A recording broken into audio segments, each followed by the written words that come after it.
امام حسین علیه السلام فرمود مثلی لا یبایع یزید، کسی مثل من با کسی مثل یزید بیعت نمیکنه. ملت ایران در واقع میگن مثل ما، ملتی با این فرهنگ، با این سابقه، با این معارف عالی به سردمدارانی مثل افراد فاسدی که امروز بر سر کارند در آمریکا بیعت نخواهد کرد.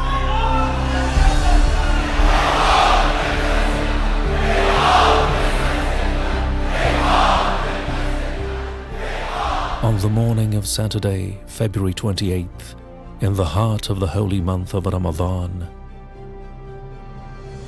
Imam Khamenei was martyred in an American Zionist attack, a martyrdom that comes precisely where duty finds its meaning, not in a bunker, not in hiding, not in the shadows, but in the workplace, in the middle of carrying out responsibility, contrary to the claim repeated by Western media that he had gone into concealment. And on that same Ramadan morning, he achieved martyrdom. And when the word martyrdom is spoken, history instinctively bends towards Karbala, as if the path of blood draws a straight line from the noon of Ashura to today, and as if every time global arrogance seeks to stretch the shadow of oppression across the world, Karbala is repeated once again.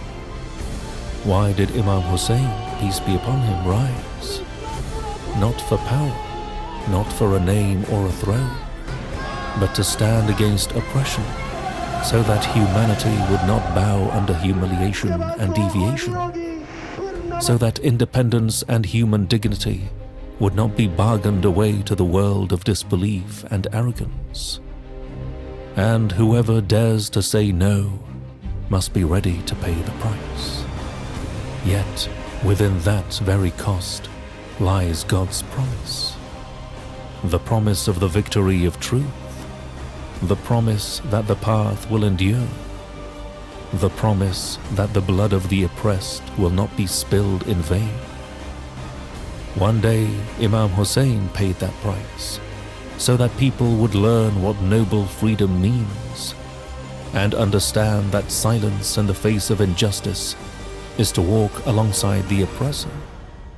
And today, the leader of the Islamic Revolution pays that same price, so that the same path continues, and the lamp lit by blood is not allowed to go out. امام حسین علیه السلام میدانست که اگر این حرکت را نکند، این امضای او، این سکوت او، این سکون او چه بر سر اسلام خواهد آورد. وقتی قدرتی همه امکانات جوامع را یا یک جامعه را در اختیار دارد و راه طغیان را پیش میگیرد و پیش میرود، اگر مردان حق و داعیه‌داران حق اظهار وجود نکنند در مقابل او، تخطئه نکنند این حرکت او را، اینا امضا کردند کار او را. یعنی ظلم به امضای اهل حق میرسه بدونی که خودشون خواسته باشند. در دوران ما حرکت انقلاب اسلامی و نظام اسلامی در این راه. The martyrdom of Imam Hussain was not the end of a single event. That martyrdom tore the veil from the face of tyranny and brought an end to the rule of Yazid ibn Muawiyah. And that uprising became global, so much so that centuries later, wherever oppression rose to its feet, the name of Hussein became the driving force of resistance. And 14 centuries later, his uprising within the flow of history gave birth to a movement called the Islamic Revolution, a movement that freed Iranians from the grip of American domination in the Pahlavi regime era, gave hope to the freedom seekers of the world, and became a model for standing against arrogance. A movement that after Imam Khamenei, Imam Khamenei led for 37 years, and along this same path, after him, another person will assume its leadership, because The path of truth cannot be stopped by the departure of one individual, and the banner is passed from hand to hand and never left to fall.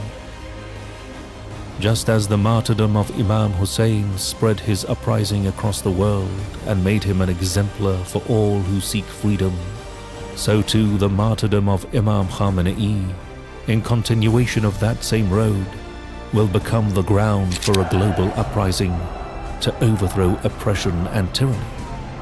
An uprising that begins with the awakening of consciences and with a voice louder than any explosion, declaring, oppression is not destined to remain, and truth each time is reborn from the heart of martyrdom.